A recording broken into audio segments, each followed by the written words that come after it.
नमस्कार, मैं हूं आपके साथ नेहा दुबे। एपीएन के लोकप्रिय कानूनी प्रोग्राम लीगल हेल्पलाइन में आप सभी का बहुत स्वागत है। इसमें हमारे कानूनी विशेषज्ञ रोजमर्रा की जिंदगी की समस्याओं से जुड़े कानूनी मसलों पर आपकी शंकाओं का समाधान करते हैं।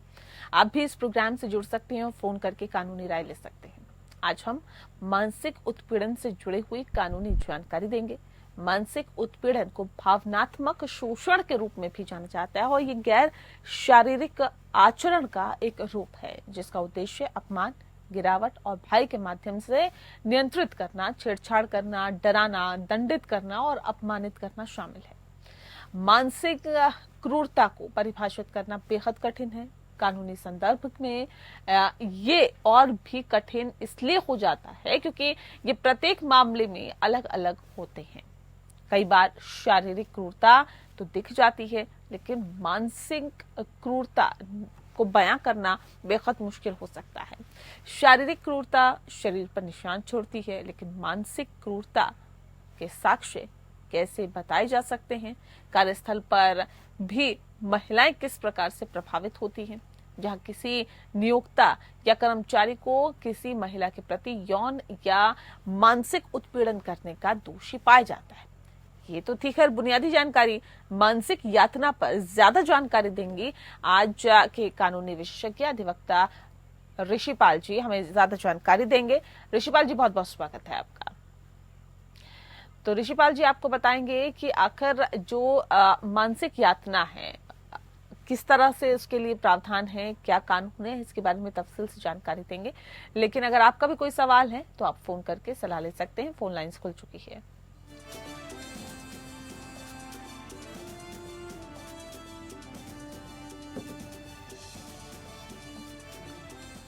तो मानसिक यातना से जुड़ी हुई जानकारी अगर आपको चाहिए तो ऋषिपाल जी लगातार हमारे साथ जुड़ा हुआ है, जो कि आपको बताएंगे कि मानसिक यातनाएं क्या है, कैसे हैं, क्या कानून इसके अंदर है, क्या प्रावधान है कानून में। सबसे पहला सवाल मेरे सर आपसे ये है कि अगर कोई किसी को मानसिक यातना दे रहा है तो वो क्या करे, कानूनी कार्रवाई कैसे करवाए? देखिए नेहा, जैसे आपने अपने इंट्रोडक्शन में बताया मानसिक यातना के बारे में, हमें थोड़ा सा इसके बैकग्राउंड को जरूर समझना है कि कई बार जो शारीरिक यातना जो होती है या फिजिकल असॉल्ट जो होता है वो बहुत विजिबल होता है, लोगों को पता लगता है। और उसके अंदर कई तरीके से कानून के अंदर ये भी है कि फिजिकल असॉल्ट सिंपल होता है और ग्रीवियस होता है, डेंजरस होता है। लेकिन बड़ी समझो आश्चर्य समझो कि ये एक तरह की बड़ी विडंबना है कि जो यात्रा मानसिक होती है उस मानसिक यातना को नापने का कोई तरीका नहीं। जैसे कि शारीरिक यातना को नापा जा सकता है, मापा जा सकता है और उसके हिसाब से जो कानूनी प्रावधानों को सजा दी जा सकती है। मानसिक यातना जो होती है बहुत अलग अलग तरीके से, बहुत अलग अलग प्रकार से, बहुत अलग अलग स्थिति में हो सकती है। अगर हम बात करते हैं, कानून की बात करते हैं, तो मानसिक यातना को अगर कानून में परिभाषित करें या जैसे हम उसको बात करते हैं, अगर वो कोई महिला है, शादीशुदा है और वो उसको दहेज के लिए मानसिक यातना दी जा रही है, तो उसके लिए 498A 498 का प्रोविजन है, जिसमें शारीरिक और मानसिक यातना, यानी केवल उसको कोई नेम कॉलिंग से पुकारा जा रहा है या कोई परेशान किया जा रहा है या दहेज मांगा जा रहा है, तो उसके लिए कानूनी रूप से 498 का प्रोविजन है, 498A IPC का प्रोविजन है। इसके अलावा मान लीजिए कोई लगातार धमकी दी जा रही है या मान लीजिए क्रिमिनल इंटिमिडेशन हो रहा है जिसे हम बोलते हैं, उसके लिए 503 जो है लगातार धमकी किसको दी जा रही है, ऐसे माहौल में कोई रहेगा, बहुत हॉस्टाइल माहौल में रह रहा है, या कोई महिला है और उसको कुछ ऐसे शब्द कहे जा रहे हैं जिससे उसको मानसिक यातना हो जाए, वो IPC की 509 है। इसके अलावा डोमेस्टिक वायलेंस है, डोमेस्टिक वायलेंस, लेकिन ये सभी अधिकांश जैसे मैंने आपको बताया ये महिलाओं से रिलेटेड है। तो लेकिन मानसिक यातनाओं को हम केवल महिलाओं से संबंधित नहीं मान सकते। मानसिक यातना जो है किसी व्यक्ति को भी, किसी पुरुष को भी दी जा सकती है, किसी लड़के को भी दी जा सकती है। तो इन सभी को जिस आधार पे जो प्रोविजंस होते हैं, IPC के प्रोविजंस होते हैं, उन आधार पे न केवल मानसिक यातनाओं के ऊपर एक IPC के और क्रिमिनल एक्ट बनता है, और इसके अलावा मानसिक यातना किसी को दी जा रही है तो उसके अलावा वो कंपनसेशन भी कल को सीख करना चाहता है, तो उस आधार पर अगर सबूत उसके पास है तो कंपनसेशन भी सीख वो कर सकता है। जी, ठीक है। सही बताइए कि किन हालातों में मेंटल हैरेसमेंट या मानसिक यातना, जिसे टॉर्चर भी कहते हैं, का केस बनता है या पुलिस स्टेशन में दर्ज कराया जा सकता है? जैसे अगर आप मान लीजिए पुलिस के पास जाते हैं तो सबसे पहले स्थिति है कि जो पीड़ित है उस पीड़ित का और अपराधी का क्या संबंध है और उसका कॉज ऑफ एक्शन क्या है। फॉर एग्जांपल मान लीजिए वो कोई व्यक्ति कोई अपनी पत्नी को लगातार वो कोई पति या उसके सास ससुर या और बाकी रिश्तेदार तो दहेज के लिए मानसिक रूप से प्रताड़ना दे रहे हैं या यातना दे रहे हैं। मानसिक प्रताड़ना, मारपीट नहीं कर रहे लेकिन मानसिक उसको नेम कॉलिंग की जा रही है, उसको बुला भला कहा जा रहा है, उसको गालियां दी जा रही है। तो 498A के अंदर वो मुकदमा दर्ज करा सकते हैं। किसी महिला को मानसिक यातना ऐसे दी जा रही है कि उसको निकलते बलते उस पर पप्पी कसी जा रही है या कोई और शब्द कहे जा रहे हैं, कोई ऐसा जेस्चर किया जा रहा है कि जिससे कि उसको मानसिक यातना हो रही है, कुछ ऐसी चीज दिखाई जा रही है, तो उसके लिए 509 है। धमकी दी जा रही है तो उसके लिए, कोई स्टॉकिंग कर रहा है, कोई पीछे जा रहा है स्टॉकिंग कर रहा है तो 354 के अंदर उसके प्रोविजंस में है। उसके अलावा मान लीजिए इवन आप जैसे देखते हैं कि जो स्टॉकिंग है आजकल वो स्टॉकिंग जो मानसिक यातना में है वो ना केवल शारीरिक है बल्कि मानसिक इस तरीके से है कि कई बार साइबर बुलिंग होती है, साइबर स्टॉकिंग होती है, वो स्टॉकिंग हो रही है और आप परेशान हो रहे हैं, कोई मानसिक यातना हो रही है, कोई ब्लैकमेल कर रहा है, एक्सटॉर्शन कर रहा है। तो ये सारे प्रोविजंस को ध्यान में रखते हुए हर एक प्रोविजंस के अंदर जो मुलजिम है वो और जो पीड़ित है वो, उनके सारे हालातों को ध्यान में रखते हुए कानूनी रूप से अलग अलग प्रावधानों के अंदर उनके केस जो है वो दर्ज किया जाए और उसके हिसाब से जो उनको अपराधी को सजा दी जाती है। जी ठीक है। सर ये बताइए कि आईपीसी के सेक्शन 498A क्या है?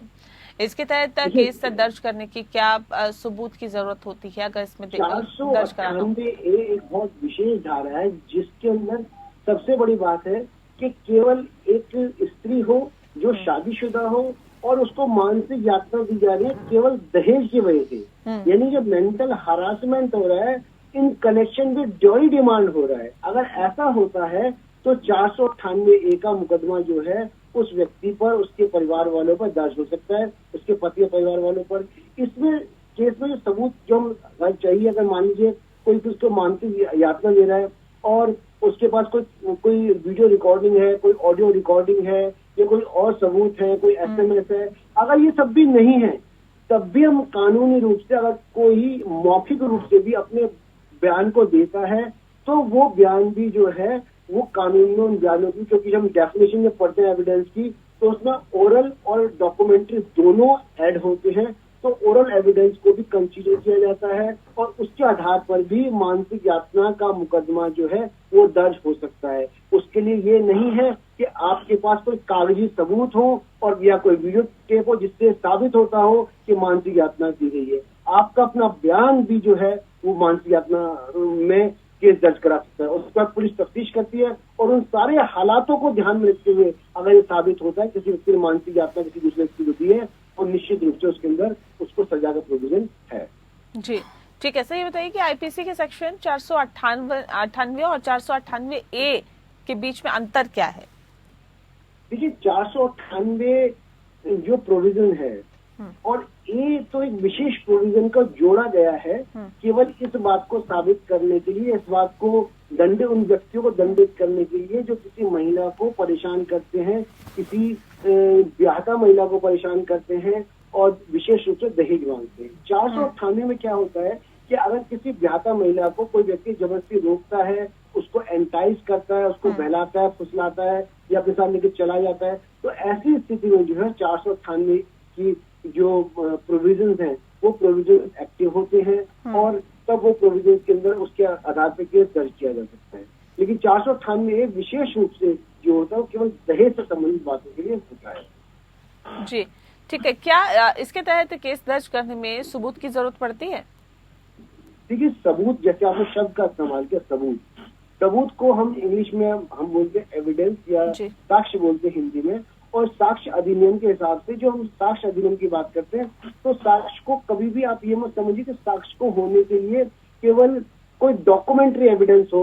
या कोई वीडियो हो या कोई ऑडियो हो। इसके अलावा भी अगर किसी व्यक्ति ने किसी भी क्राइम को होते हुए देखा है तो उसका अपना बयान जो होता है वो भी अपने आप में साक्ष्य होता है। जब तक कि वो साबित न कर दिया गया है कि वो कोई दुर्भावना से या मान लीजिए कोई गलत बयानी कर रहा है। तो मौखिक बयान भी जो होता है वो भी साक्ष्य का रूप होता है, और मौखिक बयान के आधार पर भी जो है मुकदमा दर्ज होता है और सजा भी होती है। मर्डर केस के अंदर मान लीजिए कोई व्यक्ति कहता है मेरे सामने मैंने देखा कि वो व्यक्ति ने मर्डर किया है या मृत्यु की है,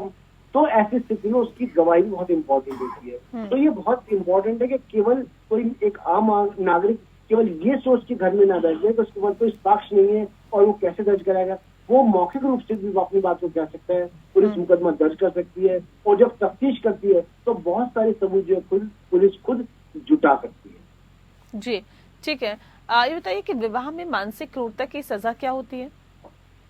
देखिए, विवाह जो होता है, अगर मैरिज के अंदर जो मेंटल हैरेसमेंट है, वो उस मेंटल हैरेसमेंट को अगर हम देखा जाए तो विशेष रूप से हम 498A में ही रखेंगे कि भाई वो मानसिक क्रूरता किस चीज के लिए हो रही है। मानसिक क्रूरता हो रही है मान लीजिए दहेज मांगने के लिए हो रही है या किसी और कारण से हो रही है। अगर किसी और कारण से हो रही है तो 498A का मुकदमा दर्ज नहीं होगा, लेकिन केवल 498A का दहेज से रिलेटेड ही होता है। और बाकी मुकदमों के लिए आपको हरासमेंट का जो अलग अलग प्रोविजंस होते हैं, उन प्रोविजंस के आधार पर जो है वो किया जाता है, और उन प्रोविजंस के आधार पर ही उन व्यक्ति को सजा होती है। इसके अलावा सबसे बड़ी बात है कि अगर मान लीजिए मानसिक क्रूरता अगर किसी व्यक्ति ने साबित कर दी है कि हाँ दूसरा पार्टनर जो है उसके साथ मानसिक क्रूरता करता है, और उसके बाद वो पुख्ता सबूत है, तो वो अपने आप में एक बहुत बड़ा ग्राउंड होता है कि उस ग्राउंड के आधार पर वो डिवोर्स फाइल कर सकता है और डिवोर्स को कोर्ट से ग्रांट कर सकता है, और कोर्ट ग्रांट कर सकता है और डिवोर्स की डिग्री पास हो सकती है। जी ठीक है। ये बताइए कि डिवोर्स के 7 ग्राउंड क्या होते हैं? देखिए, भारतीय जो HMA हिंदू मैरिज एक्ट है, हिंदू मैरिज एक्ट के अंदर सेक्शन 13 के अंदर कुछ ग्राउंड दिए, 7 ग्राउंड दिए विशेष तौर पे, जिन आधारों पर कोई एक व्यक्ति, मतलब चाहे वो महिला हो और चाहे पुरुष हो, वो डिवोर्स की डिग्री को लेने के लिए कंप्यूटर फैमिली कोर्ट के अंदर अपने केस को फाइल कर सकता है। तो उसमें बहुत सारे ग्राउंड है। उसमें एक जिस टॉपिक पे हम आज चल रहे हैं, एक बड़ा ग्राउंड तो यही है मानसिक क्रूरता, मानसिक यातना, यानी कि मेंटल क्रूरलिटी भी अगर किसी को दी जा रही है, चाहे वो पुरुष हो चाहे महिला हो, और वो साबित कर देता है कि उसको मेंटल क्रूरलिटी दी जा रही है, तो वो अपने अपने ग्राउंड होता है। इसके अलावा जो है बाइगेमी, अगर मान लीजिए किसी हिंदू ने या हिंदू पुरुष या महिला ने अपनी एक पति या पत्नी के होते कोई दूसरी शादी कर ली है, या किसी व्यक्ति ने धर्म परिवर्तन कर लिया है, या मान लीजिए उसको कोई ऐसी बीमारी हो गई है जो ठीक नहीं हो सकती है, या उसको कोई आजीवन कारावास हो गया, तो इन सारे ग्राउंड को हम डिवोर्स के ग्राउंड हो सकते हैं। लेकिन जो हमारा आज का टॉपिक है, जो हम बात करते हैं मानसिक जो क्रूरता है, मेंटल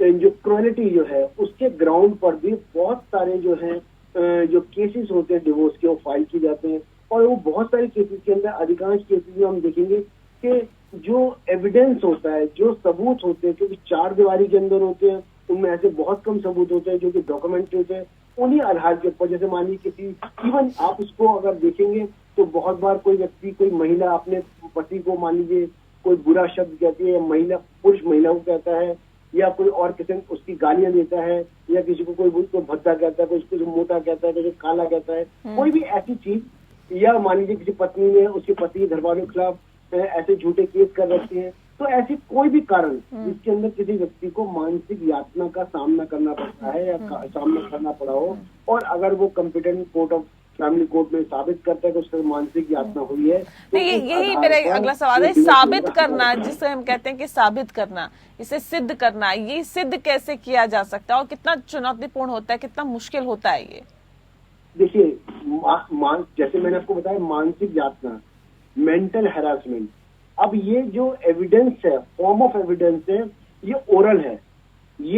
है, ये नहीं हो सकती, डॉक्यूमेंट्री प्रूफ से नहीं हो सकती। तो इनको, इस एविडेंस को कोरोबरेट कराया जाता है। अगर मान लीजिए किसी व्यक्ति को मानसिक यातना हुई, उसके बाद का उसका बिहेवियर कैसा रहा, या मान लीजिए किसी व्यक्ति ने साबित किया कि एक स्त्री ने उसके घर वालों के खिलाफ झूठे केस किए, या रेप के केस किए, उसके घर वाले पिता के खिलाफ किया, माँ के खिलाफ किया, उससे उसको मानसिक यातना हुई, या कोई ऐसा ओरल एविडेंस से कोरोबरेट करता है कि इस व्यक्ति ने भरी मतलब भीड़ के अंदर मेरे को इस तरह शब्द कहा, मुझे मोटा कहा, मुझे काला कहा, मुझे नपुंसक कहा, ऐसे शब्द कहे, और 1 या 2 आदमी या 3 आदमी दूसरे लोग भी उस गवाही को कोरोबरेट करते हैं, यानी ओरल जो एविडेंस है, ओरल और एविडेंस को कोरोबरेट करते हैं, साबित करते हैं हाँ 2 आदमी 3 आदमी उस बात को कह रहे हैं और वो बात साबित हो जा रही है, क्रॉस के बाद भी वो क्रॉस कटने में साबित हो जा रहा है, तो उससे भी ओरल टेस्टिमनी जो है वो प्रूव होती है और निश्चित रूप से उसको कोर्ट के अंदर फायदा होता है। का जो उत्पीड़न है उससे जुड़े हुए तमाम सवालों के जवाब दे रहे हैं ऋषिपाल जी, और आपको बता रहे हैं कि आप उस स्थिति में क्या कर सकते हैं, क्या नहीं करना है, कैसे अदालत का दरवाजा खटखटा सकते हैं, कैसे अपने लिए आवाज बुलंद कर सकते हैं। ऋषिपाल जी, ससुराल वालों द्वारा मानसिक उत्पीड़न क्या होता है? देखिए, ससुराल पक्ष के लोग होते हैं वो अक्सर जो महिला होती है उन महिला को दहेज के लिए या कई बार बच्चे पैदा न होने के लिए या लड़का ना पैदा होने के लिए या किसी और वजह से बहुत बार ऐसा होता है ससुराल वाले जो बहू होती है उनको परेशान करते हैं, मानसिक रूप से उत्पीड़न करते हैं। शारीरिक रूप से किसी को चोट नहीं दिखेगी लेकिन मानसिक रूप से ऐसे परेशान करते हैं कि उस व्यक्ति का मानसिक संतुलन खराब हो जाता है और उसका जो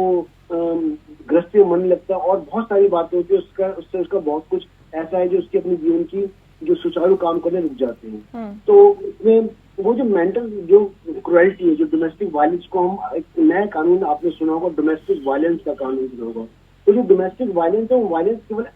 फिजिकल नहीं है, वो मेंटल भी है। अगर मेंटल वायलेंस हो रही है, परेशान किया जा रहा है, तो उन सारी बातों को ससुराल के द्वारा जो मानसिक उत्पीड़न करेंगे जिससे भी किसी का भी मानसिक संतुलन बिगड़ सकता है और उसको मानसिक रूप से उसको हानि हो सकती है। जी ठीक है। सास द्वारा मानसिक उत्पीड़न कैसे साबित करें और इसके लिए कानूनी कार्रवाई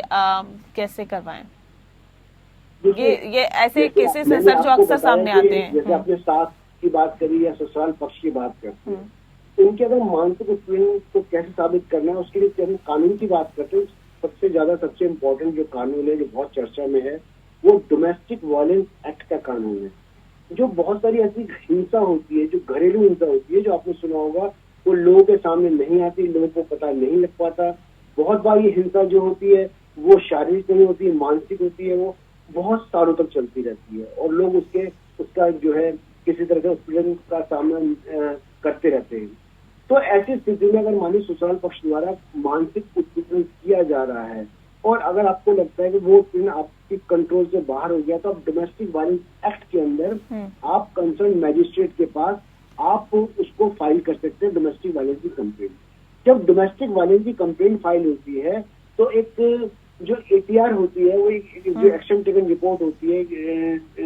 DIR होती है, जो डिटेल इंक्वायरी रिपोर्ट होती है, वो डिटेल इंक्वायरी रिपोर्ट जो होती है उसको मैजिस्ट्रेट जो होता है एक प्रोटेक्शन ऑफिसर नियुक्त करता है थाने से, जो जाता है और वो इन सारी बातों की एक रिपोर्ट तैयार करता है कि एक व्यक्ति को मानसिक रूप से, विशेष महिला को मानसिक रूप से क्या क्या परेशानी हो रही है, वहाँ पर किचन में रह रहे हैं वहाँ परेशानी है, रहने में परेशानी है, क्या क्या परेशानी है, उसको कोई गलत नाम से पुकारा जाता है, गाली दी जाती है। तो उन सारी बातों की डिटेल रिपोर्ट जो होती है, इन्वेस्टिगेशन जो होती है, उस रिपोर्ट में तैयार की जाती है। वो तैयार करने के बाद मजिस्ट्रेट के पास उसको फॉरवर्ड किया जाता है जी। और मजिस्ट्रेट साहब जो होते हैं उस रिपोर्ट के आधार पे फिर जो जिनको भी आपने तो पार्टी बनाया होता है,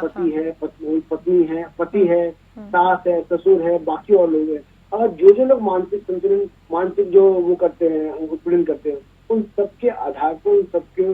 के खिलाफ जो है कोर्ट समन जारी करता है और ये साबित होता है कि वो मानसिक परेशानी करते हैं, तो न केवल कानूनी रूप से सजा का, बल्कि सबसे बड़ी बात जो उसमें है कि आप मॉनेटरी गेन भी जो है वो भी ले सकते हैं, या मानसिक रूप से परेशाान करने के लिए महिला को अगर मान लीजिए घर से निकाला जा रहा है और राइट टू रिसाइड भी वो डोमेस्टिक वायलेंस के अंदर ले सकते हैं। तो रहने का अधिकार, खाने का अधिकार, उनके मेंटल जो मेडिकल अलाउंस है उसका अधिकार, तो बहुत सारे ऐसे अधिकार डोमेस्टिक वायलेंस के अंदर है कि अगर उसको मानसिक रूप से परेशान किया जाता है तो उसके आधार पे वो महिला डोमेस्टिक वायलेंस केस फाइल करके वो सारे के सारे जो रिलीफ है वो कोर्ट से ले सकते। जी,